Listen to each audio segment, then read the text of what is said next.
voici finalement pourquoi notre méthodologie clinique se démarque de la méthodologie dite scientifique, et c'est pour ça qu'elle inclut l'exercice de la prudence au niveau de l'impossibilité structurelle de toute expérimentation intégralement contrôlée.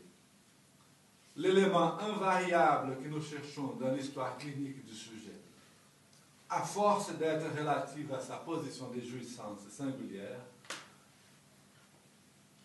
s'inscrit toujours au niveau d'une contingence irréductible à toutes sortes de programmations symboliques.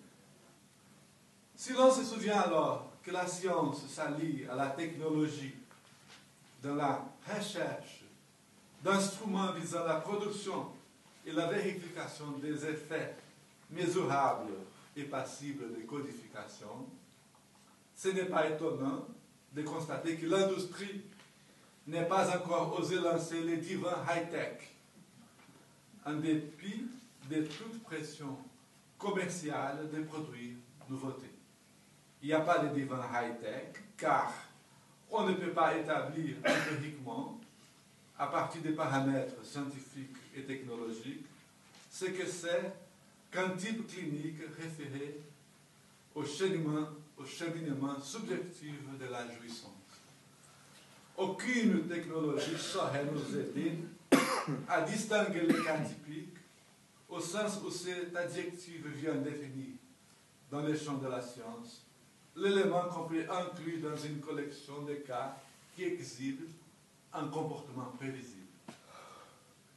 Il ne nous reste alors plus qu'à suivre les préceptes techniques de Freud, qui nous exhortent à traiter chaque cas comme étant entièrement nouveau, en laissant de côté les savoirs obtenus dans des expériences antérieures.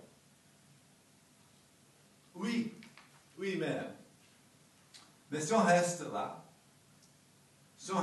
dans cette passion pour la singularité, si l'on se tient à écarter dans l'approche clinique du cas nouveau tout savoir construit dans des situations précédentes, on finit par se retrouver dans un contexte où l'idée du psychanalyste expérimenté n'aurait plus aucun sens.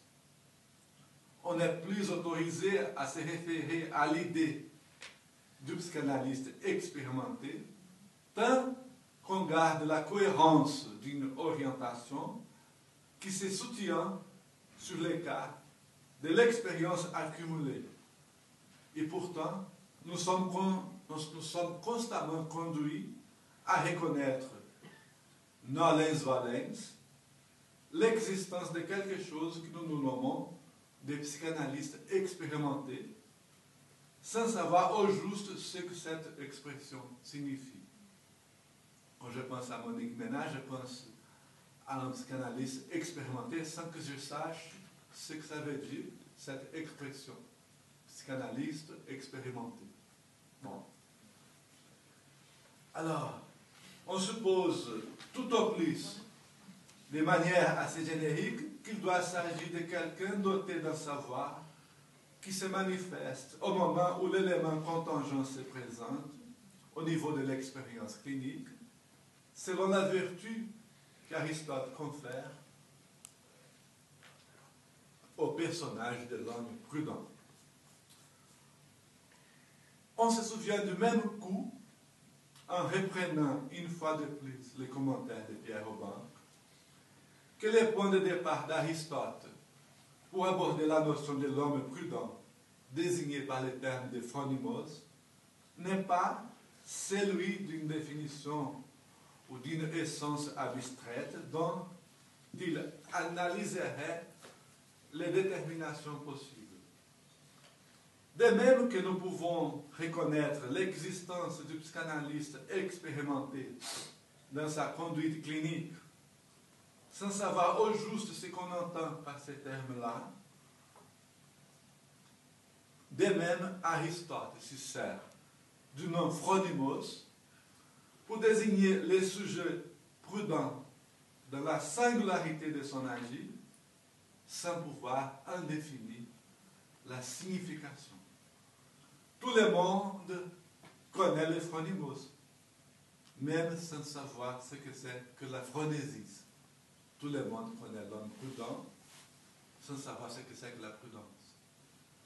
Ainsi, l'existence de l'homme prudent, attestée par un pur effet de nomination langagière, précède-t-elle la détermination philosophique de sa propre essence discursive. Or, il va sans dire, au moins pour ceux qui ont déjà lu, l'humanisme est un existentialisme de Jean-Paul Sartre. L'existentialisme est un... Oh oui. C'est pas prudent. Je suis désolé. Ouais. Il va... Je ne veux pas dire qu'il va s'en aller parce que je non. Bon, pour ceux qui ont lu l'existentialisme est un humanisme, il va s'en dire qu'une influence nettement sartrienne traverse cette caractérisation du phronimos aristotélique par Pierre Robin. En effet, Jean-Paul Sartre va dire l'homme, c'est l'être pour lequel l'existence précède l'essence. Vous connaissez tous cette formule. Au moins, les gens de ma génération connaissaient cette formule. Eh bien, tel que nous avons vu dans le cas de l'homme prudent d'Aristote, l'homme du programme existentialiste de Sartre se définit lui aussi comme étant celui pour qui l'existence précède l'essence. Et tout comme Aristote, en rupture avec Platon, éloigne la vie pratique du plan transcendant de l'idée, en envoyant les phronimos au champ irrégulier de l'expérience séparée de l'influence de Dieu, l'existentialisme athée de Sartre conçoit la condition humaine comme isolée de toute définition transcendante de son essence.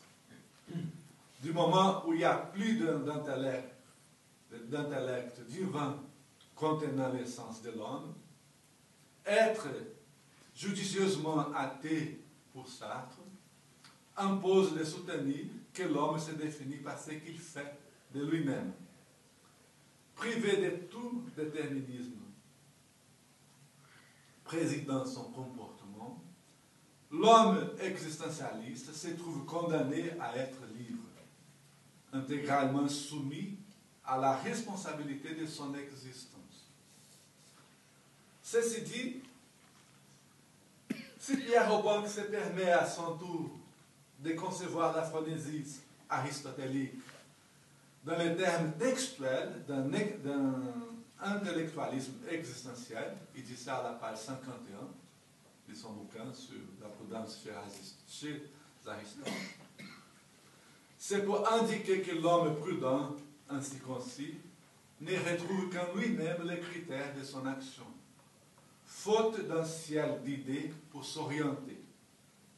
La prudence ne compte pour s'affirmer qu'avec l'existence de l'homme prudent, représenté par figure non pas du sage, aux prises avec les vérités immuables, mais plutôt du politicien qui s'occupe des affaires pratiques de la cité. Ces personnages, chez Aristote, incarnés par Périclès, que Lacan n'hésite pas à approcher du psychanalyste dans la seconde leçon du séminaire 2, s'y manifeste comme un sujet doté d'une vision d'ensemble, mais une vision d'ensemble qui ne se confond pas avec l'idée d'un universel abstrait. Il est plutôt question pour lui des interactions des cas particuliers qui se présentent dans les champs de l'expérience concrète. Alors, devrions-nous adopter, en ce qui concerne la problématique idée du psychanalyse expérimenté, devrions-nous adopter, dans ce cas-là, la même perspective recueillie par l'existentialisme dans la conception aristotélique du phronimos? Serait-il légitime de reconnaître dans ces liens entre la notion d'autonomie du phronimos et l'affirmation existentialiste de la responsabilité, la formulation lacanienne à propos de l'analyste qui ne s'autorise que de lui-même? Pourrions-nous finalement approcher cette solitude existentielle propre à l'homme prudent au mode des relations au désir que la psychanalyse soutient dans la démission de toute garantie à devenir du grand autre? Oui et non. Nous devons répondre pour le moment. Il faut de prime abord éclairer, avant d'établir une réponse plus définitive à cette question, que la psychanalyse et l'existentialisme ne se confondent jamais, quand même ces formulations s'approchent illusoirement